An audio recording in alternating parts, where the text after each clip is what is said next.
Cảm ơn các bạn đã ủng hộ kênh Bếp Củi TV. Các bạn nhớ nhấn vào nút đăng ký cũng như nhấn vào cái chuông để xem được nhiều video hấp dẫn hơn của Bếp Củi TV nhé. Hello, xin chào mừng các bạn đã quay trở lại với kênh Bếp Củi TV. Và hôm nay hai mẹ con mình sẽ quay trở lại và giới thiệu các bạn một món ăn rất là ngon. Đó là món bún giò heo. Nó sẽ bao gồm những nguyên liệu chính như sau. Đầu tiên là ở đây là có một ký giò. Mình mua một ký giò. Đây, các bạn xem. Đó. Xong mình sơ chế rửa sạch sẽ rồi. Tiếp theo là nguyên liệu rau sống, giá, rau chuối, salad, mấy loại rau thơm luôn nha. Vừa là rau kinh giới, vừa là rau diếp cá, vừa là rau cây, vừa là rau quế, thêm mấy con ngò và rau tía tô nữa nha. Ở đây là có hành tím băm, tỏi băm, sả băm, ớt băm sẵn hết rồi. Kế tiếp là một chén hành lá cắt sẵn, mấy củ hành. Cái này là sả mình cắt khúc, mấy cái đầu hành này, củ hành tây, trái ớt để lát mình cho vào nồi. Và tất nhiên là không thể nào thiếu bún như các bạn. Ở đây thì gia đình mình thích ăn bún to nên mình sẽ quyết định là chọn bún to ha, sở thích của mỗi người thôi. Mình chuẩn bị một nồi nước.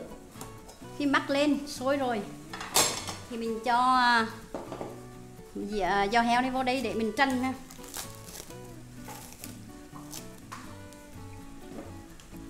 Cho vào đây.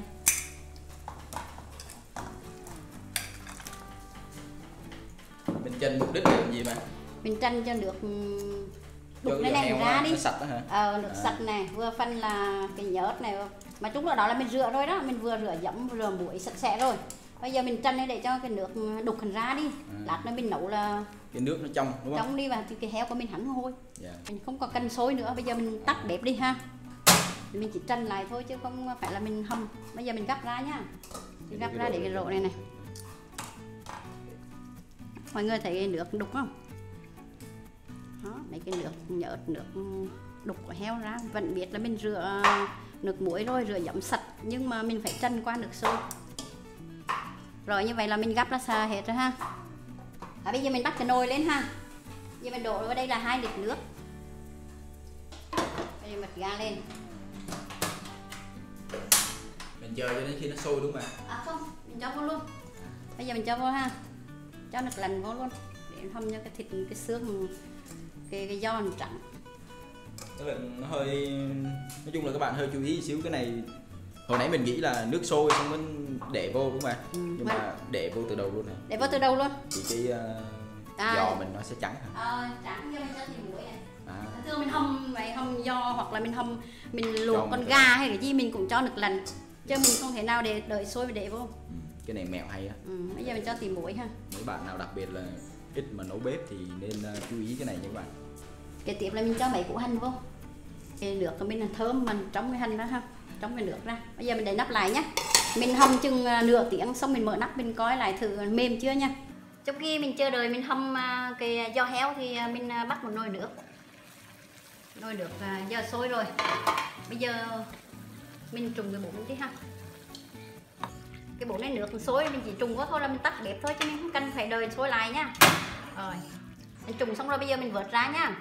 Rồi mình cầm cái này vớt ra. Tiếp theo là mình đặt cái chảo để mình cho dầu vô ha. Ở đây là mình làm sơ tế. Dầu nóng rồi mình cho tí tỏi, cho tí hành vô. Ở đây có chén xả băm này, mình cho hết vào đây.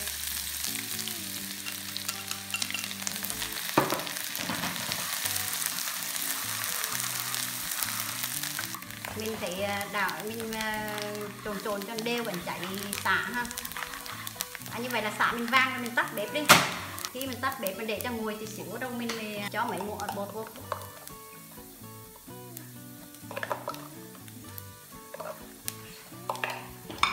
Rồi, mình cho bếp ra nha, cái cháy. Đó, mình làm sa tế này lát là mình ăn bún mình cho vô nha.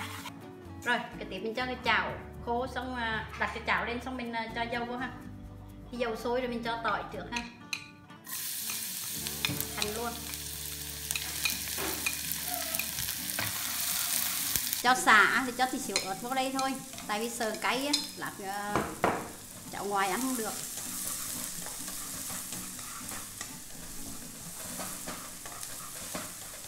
Mình phi cái hành mọi thứ này cho thơm hết đi. Để lát mình đổ vào nồi nước leo cho ngon ha. Rồi giờ tắt bếp ha, vang ra mình tắt bếp đi. Trong lúc mình hầm giò heo mình đánh sôi, mình đừng có đậy nắp, mình vớt bọt ra ha. Coi mình có thể có bọt mình vớt bọt ra.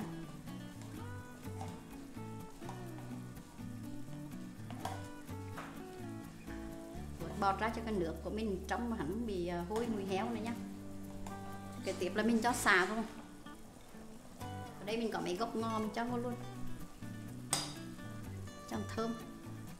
Giảm ga bớt nhá. Giảm ga bớt để mình vớt bọt ra.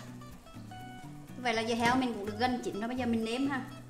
Một muỗng bột nêm, một muỗng canh đấy nhá, mình cho vào đây. Với thêm một muỗng canh đường phèn cho vào nồi luôn.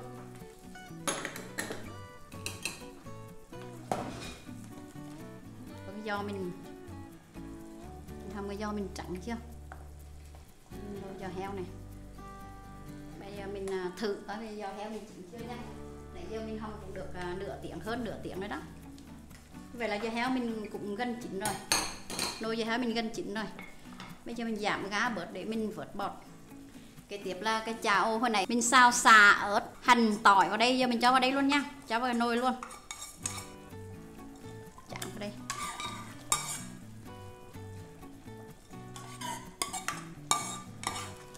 Nhìn cái nồi giò heo mình hấp dẫn mọi người. Nhìn ngon quá ha. Rồi bắt đầu mình nêm thử coi đã nhá. Trời, giò heo mình ngon quá. Mình giảm ga bớt đi. Cái tiếp ở đây có mấy củ hành, cái đầu hành nữa, mấy củ đầu hành mình cho vô luôn để cho cái đầu hành của hành chín. Lát mình cho vô tô nhìn hấp dẫn cho ngon ha. Mình cho 2 muỗng nước mắm nhá, 2 muỗng canh nước mắm. Rồi. Như vậy là nồi giò heo mình cũng chuẩn bị chín rồi nha mọi người. Mình nêm như vậy nhưng mà tùy theo sở thích. Mình nấu đừng để cho mặn quá, lát nữa mọi người ăn là ai thích nêm nước mắm thêm, mình làm một chén nước mắm ớt cay để mình nêm thêm nha. Còn như mình nêm như vậy là vừa rồi. Như vậy là cái nồi giò heo của mình đã chín rồi. Bây giờ mình cứ để lửa riu riu, bắt đầu mình gắp bún nha. Mình mời mọi người cùng ăn nha. Rồi bắt đầu mình tắt bếp đi nha.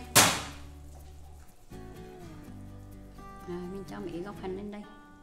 Cái tiếp mình múc giò heo nha. Mình múc như vậy là 3 cục, một cục giò, một cục mỏng và một cục thịt nạc nhá. Như vậy cái món này làm cũng khá là nhanh đúng không? Nhanh mà dễ làm mà. Mình cứ ta chờ mình mua giò heo, xong mình mua rau. Mấy món này là phổ biến ở chợ mình mà lúc nào cũng có. Nhưng bây giờ thịt heo hơi mắc, mà kệ mình đã thích rồi là mình ăn thôi. Rất là dễ làm ha. Nếu mà dễ làm như vậy thì đâu có mất nhiều thời gian. Không mất nhiều thời gian đâu. Mọi người mình chỉ cần vào bếp tí xíu là nấu được rồi. Đó, cho thịt tiêu lên nhìn cái tô mình thơm hấp dẫn ha. Như vậy là tô bún giò heo của mình đã ăn được rồi. Bây giờ mình mời mọi người cùng ăn với mình nhá. Đầu tiên mình vắt chân ha. Vắt chân nào. Rồi. Xong rồi mình cho sa tế này. Hồi nãy mình mới vừa làm sa tế xong này. Ai thích ăn cay nhiều thì cho nhiều, ai thích ăn cay ít thì cho ít thôi nha. Thử giò heo. Giò heo mình chấm nước mắm nha. Mắm ớt.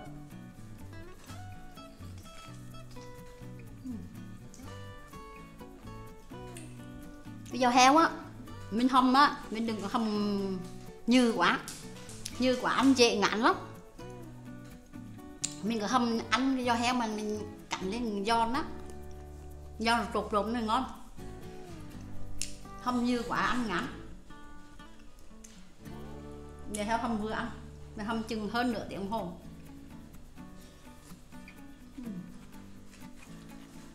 Bún giò heo thì nên mua cái cọng bún lớn này này, ý như mình nấu bún bò Huế.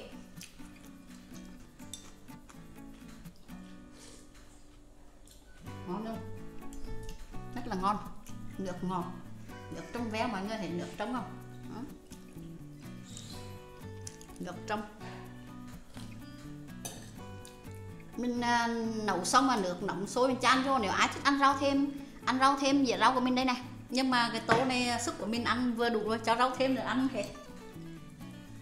Mình ăn tô bún bò hoặc tô bún giò heo mà mình làm một chén sa tế như vậy là nhìn là hấp dẫn không? Ngon quá trời luôn. Sa tế, xả, tỏi, ớt, hành cho vô, một tí dầu nữa. Đó làm cái tô mình hấp dẫn. Gốc hành